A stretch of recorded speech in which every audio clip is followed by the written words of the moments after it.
Okay, last but definitely not least, this Stormtrooper flashlight, the Manker TIMEBACK III. Hey guys, welcome back to UDC channel. This is Jay. This is the third part of flashlight as a hobby series. I put links to the others in the description below. From the name, this is the third iteration. As mentioned in the YouTube short, I've already interested in this since the previous version. In version 1 is a rotary switch instead of a spinner. In the version 2, I heard there were some wiring issue. So in this version 3, they changed to this magnetic removable head instead. And yes, there's a thrower replacement head, only in white, and only in China for now. There are several colors and materials.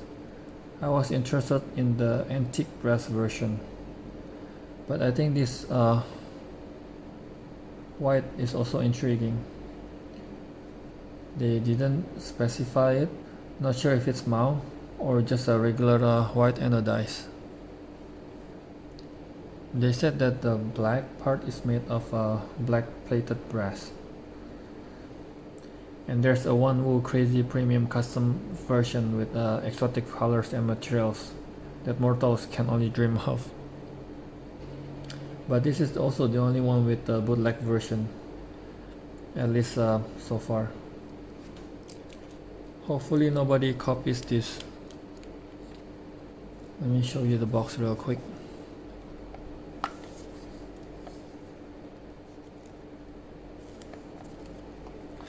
This is the nicest box out of the three. It's not made of cardboard, but the design is simple and elegant. Definitely a nicer box. Charger, lanyard, and some tools, spare O-rings, tools to open this.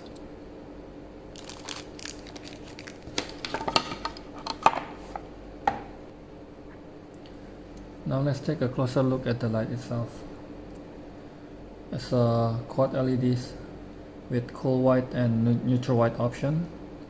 They didn't really specify which emitter they're using.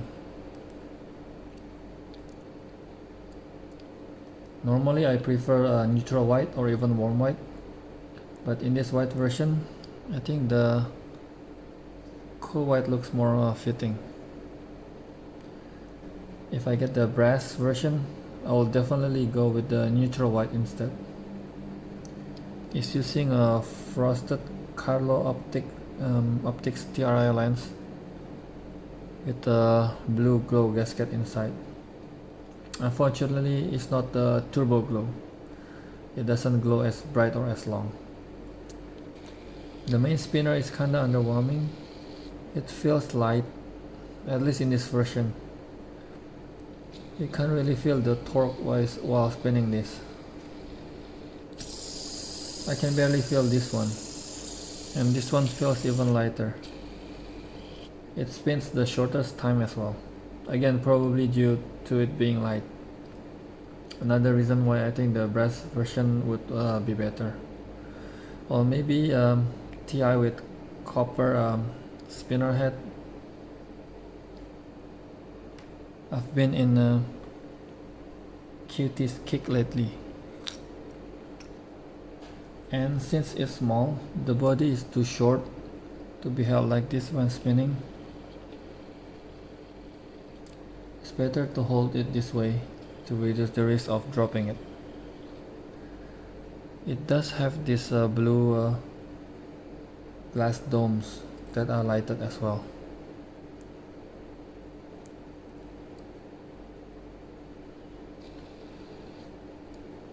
Not really bright though, but it makes a nice addition to the spin. Plus 3 tritium slots, perfect for RGB. Another 3 slots at the back, and 2 more on the clip. This time though, I think they're a bit over in the fidget department. Not too crazy about these small ones. So clicky here, smaller spinner, and this another spinner, different kind of spinner. Kinda takes away from the elegant designs and makes it even more toy-like. They are quite fun though. It's the only one with a clip, and it's a decent one. Easy to clip on and off the pocket.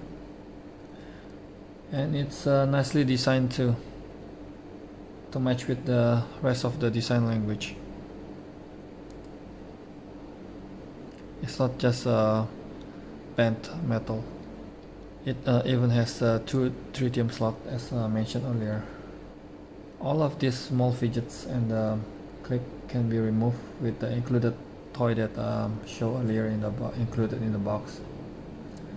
It can tail stand, and the button has auxiliaries that are really similar to the one in Skywalker. I've talked about it in that video. I'll mention them here again. There are quite a few modes and patterns.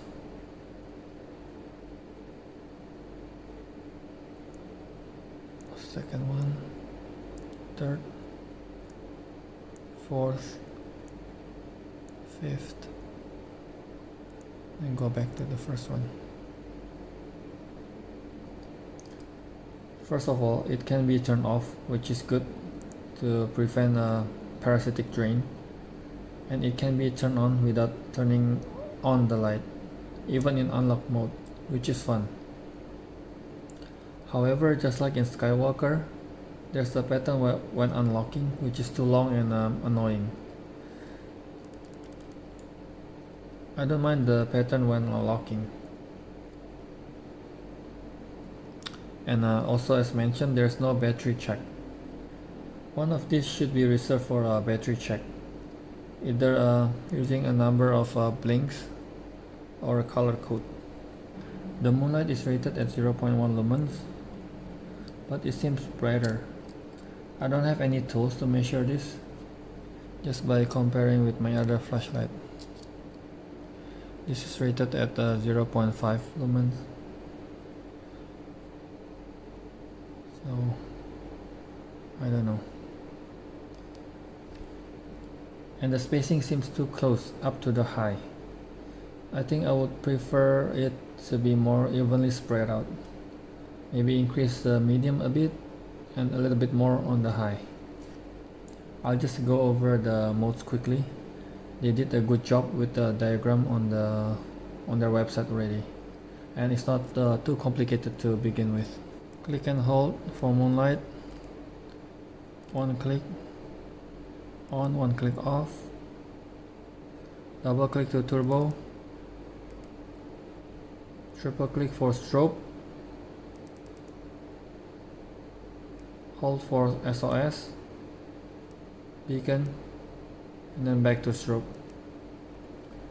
Press and hold until it passes the moonlight to turn on the ambience light, the tail ambience light, and hold to cycle to the 5 different modes as shown earlier. And it does have memory for the low, medium, high. And I've shown you the lockout mode, 4 clicks. That's about it. It is quite pricey, but take a look at this exploded view.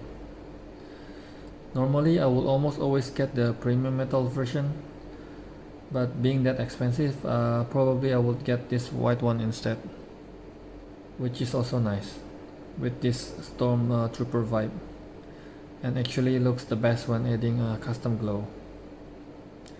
Okay, let's see some other beam shots. I'll compare it with this similar size Manker, also with quad and also cool white. Now let's compare the Mankers E14 versus the TIMEBACK, both straight to turbo. Let's see the E14 first, turbo.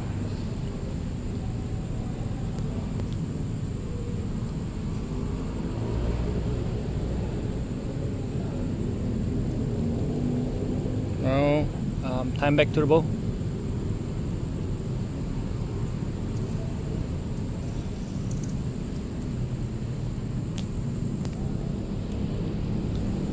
All flat. E14. TIMEBACK 14. One more time. E14 turbo.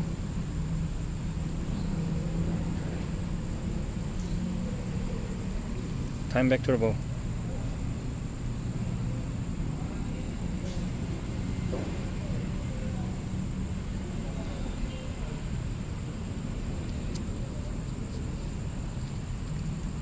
Okay. I might still get the brass version in the future. Hopefully the thrower head will be available in brass by then. Again, thank you for the gentleman who loaned this to me. And as always, thanks for watching. Don't forget to like and subs. Bye now.